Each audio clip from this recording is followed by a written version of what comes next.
Hey, this is Pastor Bunjee Garrett, and I want to take this opportunity to present you with another word of encouragement. Well, here we go. We're clearly on the brink of World War III, and to prove my point, well, let's just take a moment to consider the major moves that have taken place over the weekend. First of all, there are now at least 6 Chinese warships that have been deployed to the Middle East. And this includes a guided missile destroyer, a mixed armament frigate, and then also an integrated supply ship. So yeah, China seems to be gearing up for war in the Middle East.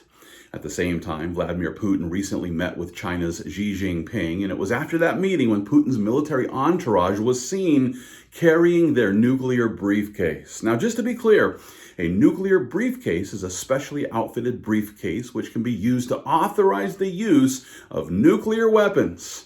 And while this device is usually kept out of sight, well, Putin clearly wants the public to see that they have Russia's nuclear briefcase on hand. And listen, it was just last week when the Kremlin there in Russia revoked its ban on atomic weapons testing. And then within 30 hours of their decision, that's when the Biden administration decided that this is the best time to conduct a high explosive nuclear test there in Nevada. Now, in order to understand the gravity of last week's nuclear test there in Nevada, well, you should know that the last time our Department of Energy conducted a nuclear test on our own soil, well, it was 31 years ago on September 23rd, 1992. That's right. It was all the way back in 1992, the last time we did this. And I want to remind you that it was the progressives who were warning us that Trump was going to start World War III. The good old days. You remember when our greatest fear was mean tweets from a narcissist? Well, now that Biden has been installed into the White House, we're back to never-ending wars. And listen, this not only includes the botched withdrawal from Afghanistan, which effectively armed the Taliban with $7 billion worth of military equipment. And after that, Putin saw Biden's weakness and began to reclaim the regions of Ukraine where there's a Russian majority in the population. And since then, well, the U.S. has been funding a proxy war there in Ukraine. And now Hamas has decided to attack Israel because the U.S. appears to be a bit busy, and yet Biden still assures the world that we're totally committed to coming alongside of Israel. Here's how he put it just this past Thursday, and I quote, "We cannot and will not let terrorists like Hamas and tyrants like Putin win. I refuse to let that happen." Okay, so according to Biden, he's ready to do whatever it takes to stop both Russia and Hamas. And with this as his commitment, well, he's already deployed the USS Gerald R. Ford Carrier Strike Group, which is the Navy's most advanced nuclear aircraft carrier currently operating in the Eastern Mediterranean Sea. This aircraft carrier has more than 4,500 sailors on board. And not only that, but it's accompanied by 5 other ships carrying over 1,600 additional service members. And then last week, we saw the Biden regime also sending the USS Dwight D. Eisenhower Carrier Strike Group to the Eastern Mediterranean Sea. And you might be interested to know that this aircraft carrier has 5,000 service members aboard, with 3 accompanying ships carrying another 1,000 service members. And then it was just 2 days ago, that's when the Secretary of Defense, Lloyd Austin, he placed an unspecified number of U.S. forces under prepare to deploy orders. And here's how he put it, and I quote him, "I have placed an additional number of forces on prepare to deploy orders as part of prudent contingency planning to increase their readiness and ability to quickly respond as required." Now, to sum it up, the U.S., we've already sent 12,000 troops aboard 10 warships to the Middle East, and there's an undefined number now of U.S. forces who have now received prepare to deploy orders so that they can be ready to deploy within 24 hours.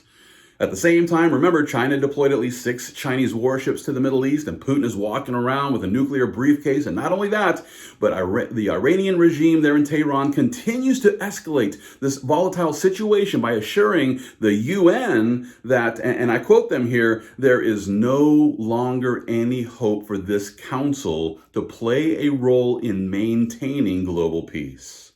That's right. Iran's foreign minister, who has falsely accused Israel of committing genocide, has threatened the U.S. now. And as a matter of fact, it was just yesterday when he declared this, and I quote, "I warn the U.S. and its proxy Israel that if they do not immediately stop the crime against humanity and genocide in Gaza, anything is possible at any moment, and the region will go out of control."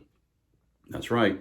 The leaders there in Iran are now threatening the UN and the US that if our military helps Israel in that war with Gaza, that it's going to be completely out of control. At the same time, they also continue to mobilize their terrorist groups, which extend from Yemen to Lebanon. And knowing that, Iran is preparing to attack northern Israel through their proxy group, better known as Hezbollah, well, Israel's Minister of Economy, Nir Barkat, he just issued a stern warning by assuring them that Iran and Lebanon would be wiped off the face of the earth. Not only that, but Israeli Prime Minister Benjamin Netanyahu, he just visited a commando formation in northern Israel, and he encouraged his troops there by declaring this, and I quote, "You fought with supreme bravery in Gaza.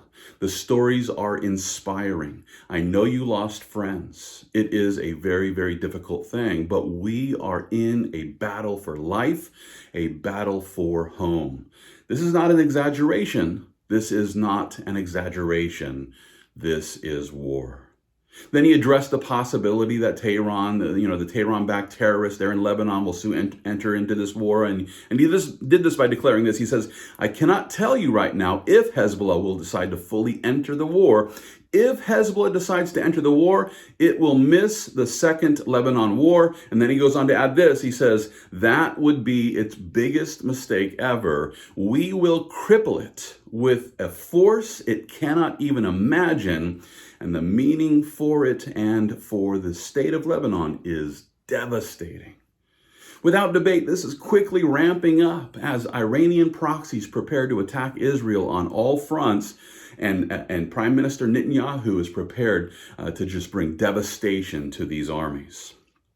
Meanwhile, President Biden, who, remember, just assured the world that he's going to do whatever it takes to help Israel, well, he decided to just go and spend some downtime by spending the weekend at his luxury beach home in Massachusetts, which he purchased with cash just a few weeks after his son's shakedown message to his Chinese business associates. And so, yeah, the U.S. is now on the brink of war while Biden basks in the sun there in Massachusetts. And let's not forget that it was just last Thursday when Biden once again put pressure on Israel to embrace the two-state solution, which promises peace, but always results in war. Here's how he put it again last Thursday, and I quote, "As hard as it is, we cannot give up on peace. We cannot give up on a two-state solution." That's right. The Biden regime is always ready to fight for peace. Providing that the fight is going to enrich those who have stocks in the U.S. military complex here. And you might not know this, but, stock shares in the U.S. Biggest military contractors have actually soared ever since the start of Israel's war against Hamas. According to recent reports, companies like Lockheed Martin, they're reporting a 10% increase in their stocks. And listen, the very people who have the power to declare war are legally able to invest in these stocks according to their insider knowledge. It doesn't make sense. With all this in mind, let's consider something that Biden said last Thursday when he declared this, and I quote again, "Let me be clear about something. We send Ukraine equipment sitting in our stockpiles, and when we use the money allocated by Congress, we use it to replenish our own stores, our own stockpiles with new equipment. Equipment that defends America and is made in America. Patriot missiles for air defense batteries made in Arizona. Artillery shells manufactured in 12 states across the country, in Pennsylvania, Ohio, Texas, and so much more." In other words, according to Biden, every war we enter into is financially beneficial for those who have shares in our military industrial complex. So yeah, when it comes to leaders like Biden, they can declare war and then go on vacation knowing that their stock shares are going to increase as they profit on never-ending wars. And with this as their goal, Listen, the Biden regime is happy to support both sides. They're happy to support both sides as they call for a two-state solution there in the Middle East, which will only and always result in never-ending wars. With all this being the case, I just want to encourage you, Christian. I want to encourage you to remember what the Apostle Paul wrote in 1 Thessalonians chapter 5. It's there where he declares, concerning the times and the seasons, brethren, you have no need that I should write to you. For you yourselves know perfectly that the day of the Lord so comes as a thief in the night. For when they say peace and safety, then sudden destruction comes upon them as labor pains upon a pregnant woman, and they shall not escape. But you, brethren, are not in darkness, so that this day should overtake you as a thief. Christian, listen, we don't need to live in fear of the times and the seasons. We don't need to live in fear of all these things which are going to result in the sudden destruction which will come upon this world. We don't need to worry about these things. And the reason why is because we are going to be spared from the time of tribulation that's coming upon this planet.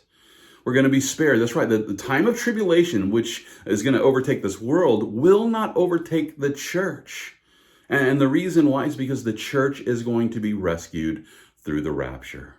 As we continue to hear about the wars and the rumors of wars, let's remember those who trust in the Lord Jesus Christ will be counted worthy to escape all of these things which are about to come upon this planet. With that being the case, we ought to just be looking for every opportunity to lead people to Jesus Christ. Let's lead people to Jesus Christ by preaching the gospel message of grace. And as we do, the Holy Spirit will empower us and help us so that we can continue fighting the good fight of faith, and all for the glory of God.